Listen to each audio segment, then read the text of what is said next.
here with my cousin Raquel Hammonds Miller, and I brought her on today to speak to all the up and coming doctors coming up that needs inspiration, that needs any advice, any programs that they don't know about that can help them, and just to talk more about her journey. How you doing, Raquel? I'm great. Happy to be here with you tonight. Thanks for having me. Yes. So the first thing I want to touch on with you, I want to touch on the current position you hold right now and where you at right now. Okay, so right now I am a resident physician at Howard University Hospital. I'm in my postgraduate year of 2, so second year of postgraduate year. Okay, great. I'm so excited to get more into that. So what was the journey for you, like, up until this time right now, this moment right now? So I've had a very long journey. And I would say long because my journey began from childhood. I was inspired by my father. His name was Dr. Carl E. Hammonds, who was a physician. And he would take me around the community while he did physicals for patients while I was a child. So from that point on, I knew that I wanted to care for people. I wanted to be a doctor. So I had to tailor everything that I did from childhood all the way up to actually entering med school to make me a good candidate for medical school. Mm-hmm. So my journey started just from volunteership, and not only volunteership, just actually going to different places to take care of the sick and to take care of the homeless. That all started while I was in elementary school. Wow. Yeah. Wow. So I knew that I needed to do stuff to show people that, okay, I actually care about taking care of people. Even if it didn't involve actual medicine, just giving your time for feeding the homeless or volunteering shows that you do have an aspect of yourself where you're trying to take care of others. Right, of course. So then when high school came, I had to work on my grades because I wanted to do whatever I needed to do to get into a college that would have a med school. So I tried my best to make sure that I got good grades, and I won't lie, I wasn't the best student. I wasn't someone who was excellent. You don't have to be brilliant to become a physician, you just have to be passionate. So I had to work hard. Some things that didn't come easily to me with certain courses I had to repeat while I was in high school. And I ended up doing summer school, I did night school, and Saturday school on top of what you had to do normally to graduate from high school. And it wasn't because I failed courses, it was just that I didn't have the grades in certain courses that I wanted. And I believe that if I were to just get those grades even higher, it would make me a better candidate for colleges that have good med schools with them. Excellent. Wow. So you really had to put that pain in. Yeah. Lots of blood, sweat, and tears. Yes. For years. I would say maybe a good 20 years of just dedicating myself to getting into medical school, becoming a physician. Yeah, let's talk about some of the places you traveled, you've been. All right. So I traveled a lot. Yeah. Let's start with med school. I ended up going to a school overseas. The school is called Ross University School of Medicine. At that time, the school was located in Dominica, which was one of our Caribbean islands in the West Indies. So that experience, a very trying experience, because I'm a city girl. I'm from Washington, D.C., so I'm used to the amenities and the city life. Yeah. And I'm afraid of any animal that you could think of. Oh my goodness, me too. Yes.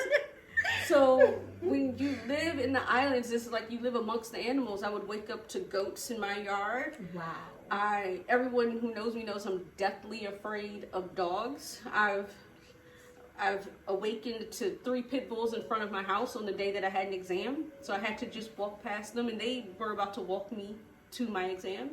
So, wow, oh my goodness. So what makes it very interesting, and I overcame so much, not just the barriers that already come with being in medical school, but I overcame so many fears because I was actually placed right in them and I had to perform.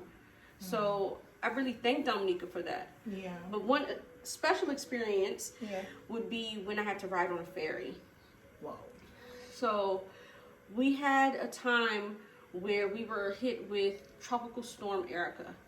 So it was actually a hurricane, but by the time that it made it to the island, it had downgraded to tropical storm. So this was between my first semester going into my second. So coming back for my second semester, our local airport was flooded. So we had to go to an island that was near it. Wow. And then we had to take a ferry to bring us back to the exact island that we needed to be on. Wow. The scariest experience of my life. And all this is for your dream. All of this was, I just know I need to finish med school. They're not going to stop me now. Yeah. And I literally stood there on the boat as it rocked through the night.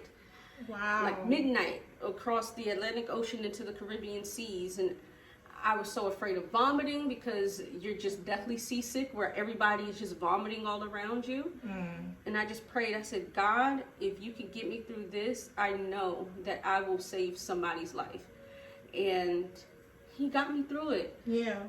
Yep. And got to the island around like 1 o'clock in the morning and safely. Wow.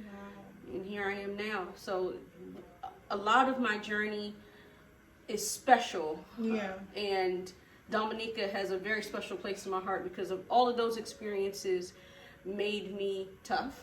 Yeah. and it equipped me with the tools that I need to be a good physician. Yes. And that is why I put on one of my hoodies that I put it on, it says pain builds character, because So all true. of that basically, it's like when you feel like, even now that you're home, you're back in the States and you're still dealing with, all the COVID patients and things going on, you can't give up because you put in too much work to give up.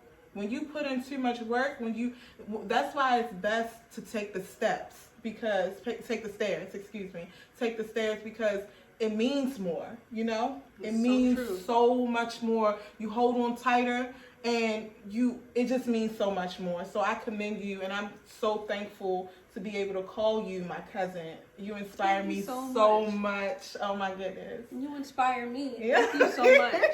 You inspire me so much. So let's get into, if you had to redo anything, and this is speaking to all the up and coming physicians behind you that's younger than you, and they're passionate about this just as much as you are.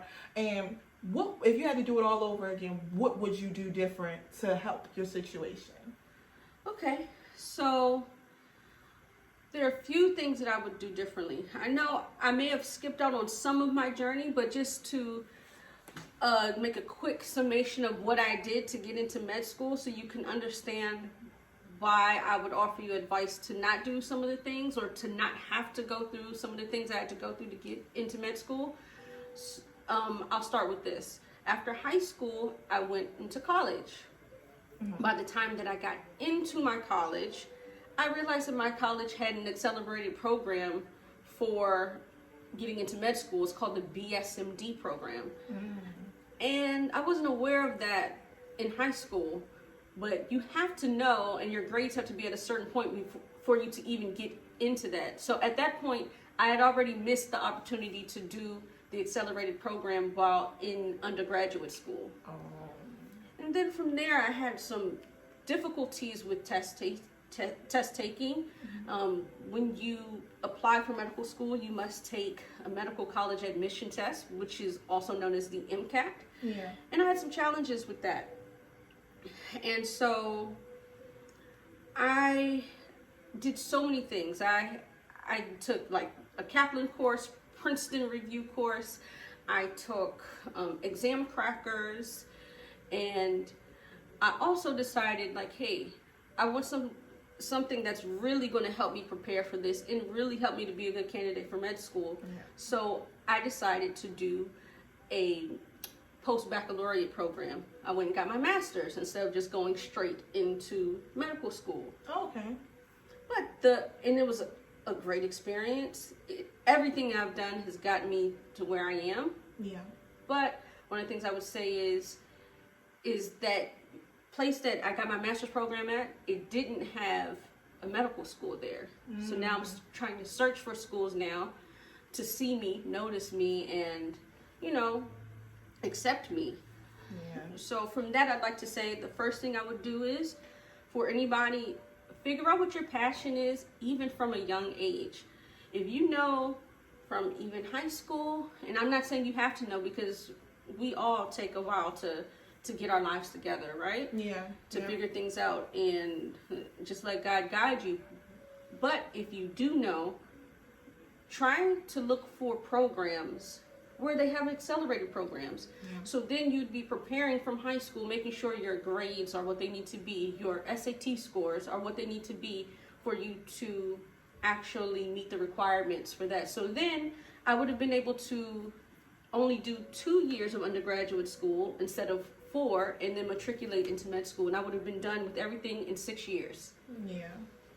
So if you don't go that route, you finish all of your undergraduate school, fine. If you decide that you need a little bit of help, you want to do a post-baccalaureate program, make sure that, one, the program offers you a degree that you can use. So even if you don't directly matriculate into med school, you'll still be able to get a job because you have a degree with something that people are looking for. Yeah.